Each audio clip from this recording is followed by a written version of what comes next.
Donc David Meslin, donc de la société TSG France, donc qui fait partie du groupe TSG, donc représenté, enfin présent en Europe et dans environ 30 pays dans le monde. Voilà. Donc nous sommes le leader européen du point de vue des services techniques pour toutes les solutions de mobilité, notamment responsables, donc mobilité électrique aussi. Donc le chiffre d'affaires du groupe TSG là, sur le dernier exercice était de plus d'1 milliard d'euros et pour la France de plus de 265 millions d'euros. Voilà. Donc un zoom, je dirais, sur la partie TSG France pour laquelle je travaille, donc pour laquelle je travaille en tant que directeur du bureau d'études électricité au sein de TSG. Donc nos différentes activités, nous avons des activités en ce qui concerne le retail. Alors qu'est-ce que c'est que le retail? Ça va être des activités au niveau des stations-service ouvertes au public, où on va créer des stations-service de toutes pièces à partir de zéro et pour lesquelles on va assurer la maintenance. On a aussi une activité TSG Fleet, donc qui est l'équivalent des stations-service publiques, mais pour le privé. Donc des stations pour, par exemple, des dépôts style RATP ou autres transporteurs. Voilà. Ensuite, on a une activité TSG Charge, donc plus dédiée installation de recharge de véhicules électriques, sur lesquels nous allons créer des stations de recharge de véhicules électriques de toutes pièces, pour lesquelles nous allons fournir des bornes de recharge, les installations électriques complètes, avec, si nécessaire, les branchements auprès d'Enedis, les postes haute tension, toutes les installations, toute l'infrastructure nécessaire à l'alimentation de ces bornes de recharge. Autre activité au sein de TSG, donc l'activité solaire. Donc c'est un métier assez récent pour nous qui a débuté environ il y a 2 ans. Donc c'est pour de la création de centrales de production électrique via des panneaux photovoltaïques. Donc on a commencé par des petites installations de quelques kilowatts, mais pour lesquelles maintenant on va plutôt s'orienter vers plusieurs mégawatts, donc pour nos différents clients aussi. Autre activité, donc toujours dans le cadre de la mobilité, donc tout ce qui va être activité gaz, où on va créer des centres, des stations de recharge pour les véhicules qui vont rouler au gaz. Alors ça peut être du gaz naturel compressé, gaz naturel liquéfié, GPL, et aujourd'hui on essaie de se développer côté hydrogène, sur lesquels il y a une demande de plus en plus importante pour la mise en place de stations hydrogène.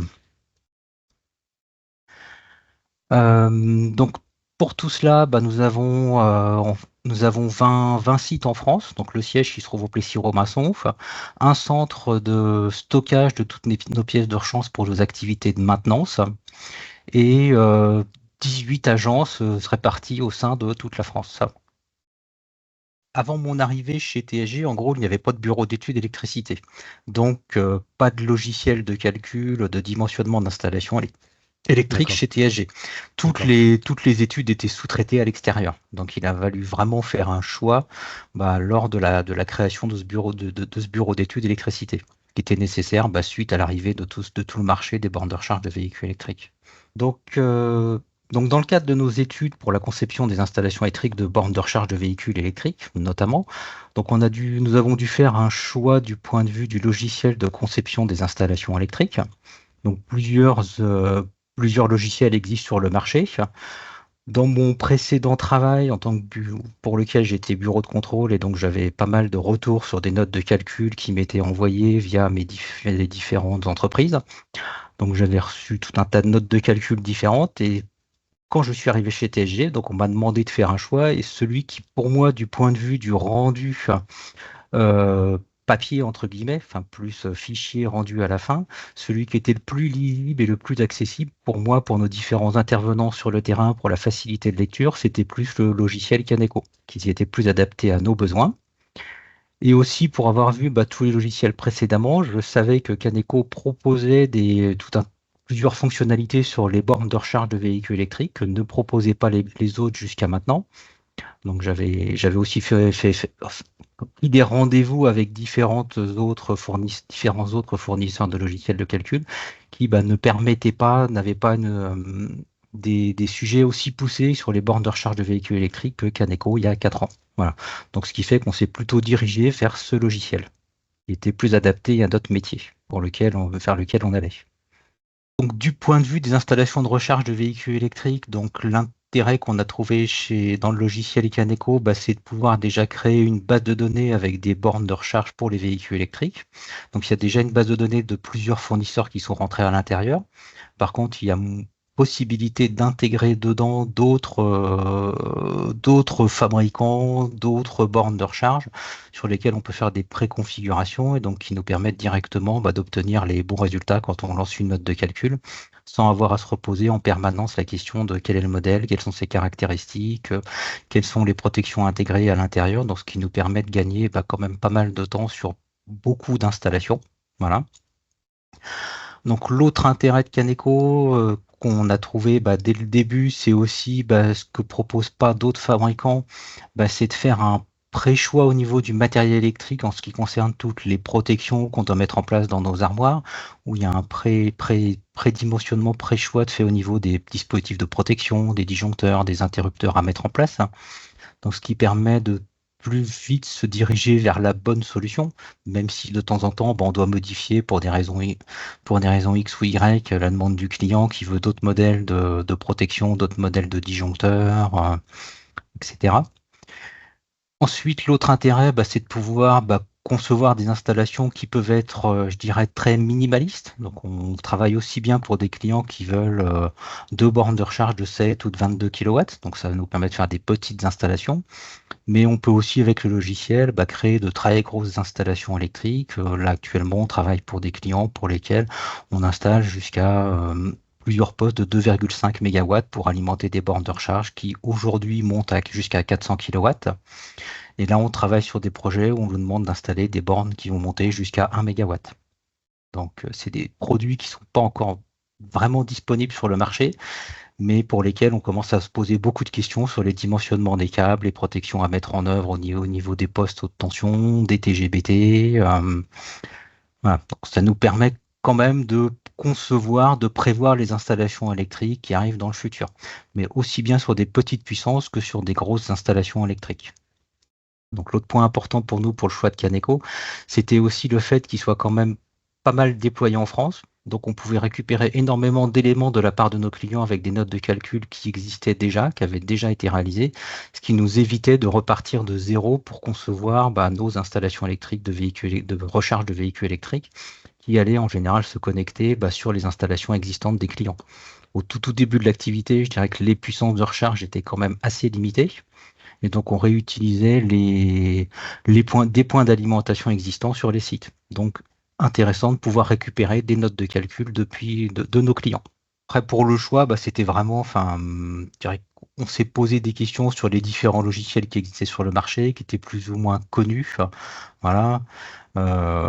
Puis je dirais que naturellement, vu tout ce qu'on pouvait voir, tout ce que moi j'avais vu, on s'est dirigé vers Caneco au vu du fonctionnement, des éditions qu'on pouvait obtenir, des éléments qu'on pouvait en ressortir, voilà. Je dirais que le choix a été aussi bien technique qu'à l'époque aussi financier. Voilà. Alors aujourd'hui, on commence à faire un peu de distribution en haute tension. Donc il n'y avait pas une grosse demande actuellement où c'était juste des liaisons interpostes de quelques mètres, donc sur lesquelles les notes de calcul n'étaient pas très poussées. Aujourd'hui, on commence à travailler sur des sites beaucoup plus importants où on commence à avoir des puissances de recharge qui peuvent atteindre 12 ou 13 mégawatts, donc sur lesquels il y aura il y aura une distribution haute tension à faire. Alors jusqu'à maintenant, le logiciel qu'on utilise pour faire nos calculs sur la distribution haute tension, c'est Caneco HT, voilà, qu'on a aussi dans notre pack, et qui répond aujourd'hui à notre besoin du point de vue de la distribution haute tension. Ça reste encore des distributions assez simples sur lesquelles on va faire soit une ou deux boucles sur le site, ou alors des alimentations en antenne pour alimenter les postes divisionnaires. Donc le logiciel aujourd'hui répond largement à notre besoin. Plus on monte en puissance, donc plus il y a de contraintes qui apparaissent au niveau du dimensionnement des réseaux. Donc principalement, les bornes de recharge se trouvent au milieu des parkings. Donc ce qui fait qu'il faut passer tous les réseaux soit dans des fours enterrés, soit dans des caniveaux qu'on va devoir concevoir, correctement dimensionner. Et l'intérêt du logiciel, c'est qu'on peut, je dirais, aller tester différentes solutions assez rapidement pour se dire vers quoi on va se diriger. Est-ce qu'on va plutôt passer des fours enterrés, qu'on va mettre les uns à proximité des autres? Est-ce qu'on va pas commencer à les espacer? Est-ce qu'on va pas mettre un caniveau technique dans lequel on va mettre des câbles, monter sur des chemins de câbles et qui vont nous permettre de mieux refroidir les câbles et donc peut-être de moins de dimensionner de façon plus correcte les câbles qui vont alimenter les différentes bornes de recharge. On monte très vite à des sections aujourd'hui sur des bornes de 400 kW, on arrive tout de suite à des câbles par phase en 2 fois 240 mm² cuivre, ce qui commence à avoir un coût absolument énorme pour nos différents clients du point de vue de la réalisation des installations. On s'est retrouvé déjà sur des stations à tirer à peu près 10 km de câbles en 185 mm² cuivre pour alimenter les bornes de recharge. Donc, si on arrive à faire une optimisation du point de vue de ce dimensionnement, c'est une bonne chose pour tout le monde. Voilà, ça va réduire les coûts des installations et aussi ça va nous permettre de gagner des parts de marché. Voilà. Le but, c'est justement, enfin, c'est via les différentes expériences qu'on peut faire dessus, en changeant les modes de pause, en choisissant une configuration plutôt qu'une autre, on arrive à voir quel type de câble on va pouvoir utiliser. Et le but, c'est d'arriver à un câble qui soit le plus petit possible pour pouvoir alimenter les différents équipements. Plus le câble est gros, vu le prix du cuivre actuellement et le prix de l'aluminium aussi, plus le câble est gros, plus l'installation va coûter cher et les prix montent très vite. Voilà. Ce sujet-là, on ne l'a pas encore anticipé, parce que tout simplement, on est en cours d'achat de la nouvelle NFC 1500. Donc, dès qu'on va l'avoir, on va regarder dans le détail ce qu'elle nous précise à l'intérieur et l'impact que ça va avoir sur le dimensionnement de nos installations électriques. D'après toutes les informations qu'on a pu avoir à ce jour, ça va plutôt aller dans le sens de l'augmentation de la section des câbles, ce qui est quand même problématique pour alimenter les différents équipements qu'on a à poser au vu des puissances à mettre en jeu. Donc, d'après ce que j'ai pu voir, je dirais, sur les différents sites, elle sera applicable dans un an à peu près, au mois de septembre 2025, ce qui nous laisse quand même un an Exactement. pour pouvoir anticiper les différents sujets. Mais il faut vraiment qu'on les anticipe pour trouver des bonnes solutions pour ne pas non plus avoir à surdimensionner toutes les installations électriques des clients. On a déjà des problèmes sur des bornes où actuellement on arrive à la limite, je dirais, de ce qui est raisonnable. Il y a des cas de figure où si on ne trouve pas la bonne configuration pour tous les réseaux enterrés, il y a des bornes où il faut qu'on alimente les bornes avec des 2 fois 300 mm² cuivre, ce qui devient complètement irraisonnable du point de vue des coûts. Voilà. Enfin, et les clients ne le comprennent pas non plus. Donc, il faut qu'on trouve des solutions via le logiciel pour faire des installations, faire les infrastructures enterrées correctement pour avoir la section de câble la plus adaptée possible. Donc c'est un mix, je dirais, entre le logiciel et ce qu'on va faire du point de vue VRD au niveau des différents sites. Bah, il nous permet de faire des calculs assez facilement pour pouvoir justement, je dirais, partir sur différentes solutions et se dire est-ce que la solution A va être plus intéressante que la solution B ou que la solution C.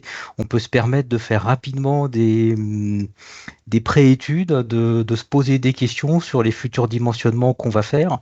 Là, aujourd'hui, on est plus dans l'objectif de se dire, il y a une nouvelle borne qui va sortir sur le marché, combien elle va consommer, quelle est l'énergie qu'elle va consommer, et donc quels sont les types de câbles qu'on va devoir passer, comment on va peut-être devoir concevoir nos installations, on essaye d'anticiper les problèmes.